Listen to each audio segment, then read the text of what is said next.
Magandang hapon po sa inyong lahat, mga ginigili kong tagapanood po ng aking vlog. Andito po ako sa bayan po ng Talugtog, kung saan andito po yung property. Ito po, sakop po ito ng property, 3 hectares po ito. Marami po yung mango farm po niya. Ito po siya, malalaki na po.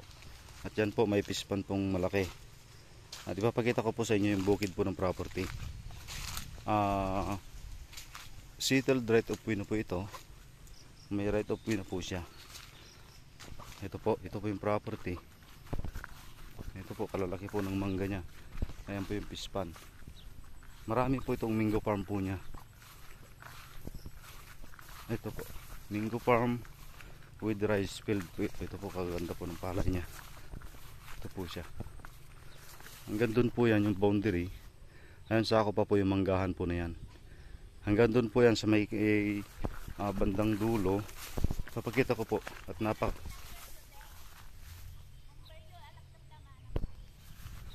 ito po siya, at ito po mayroon po siyang imbakan po rito ng fingerlings po. Ayan po siya. Ito po, mango farm po siya. Ito po, napakaganda po ng property. 68 meters lamang po sa barangay Cemented Road. 68 po yung right of way nya. Ayan po, hanggang doon po yan, sakop pa po yan.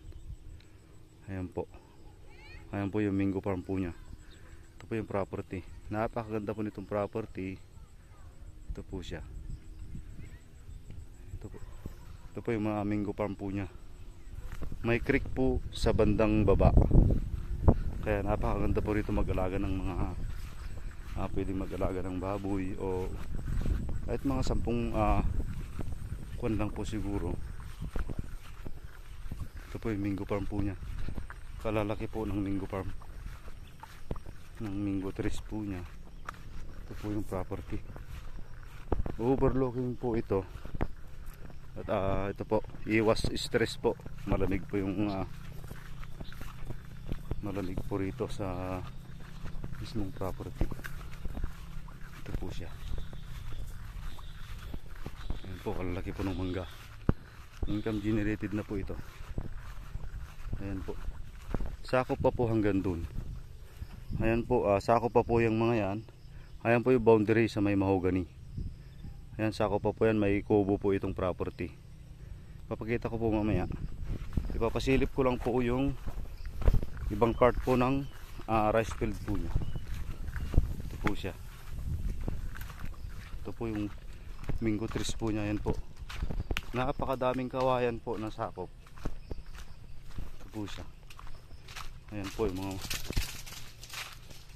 yung mga mango trees po niya, kalalaki.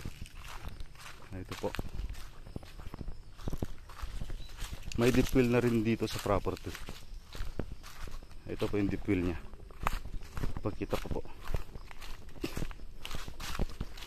Ayan po yung deep well. Ayan po siya. Ayan po, di kuryente yung deep well po niya. Sasaksak na lang po. Labas na kagad yung tubig. Ito po, sakop pa po yung hanggang doon. Hanggang doon po yan. 3 hectares po ito. Maluwang pa po doon sa bandang likod. Mango farm po siya. Ito po. So, para makita nyo po lahat ng kagandahan po ng property. More or less 3 hectares po ito.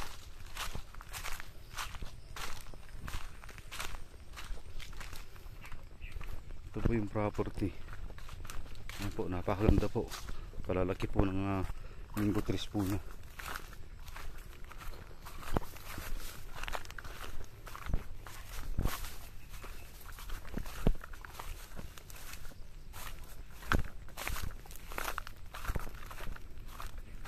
Ayan po. Ayan, sako po. Ayun po yung boundary sa may mahogany po na yun. Ayan, kalalaki po ang mga mango trees po niya.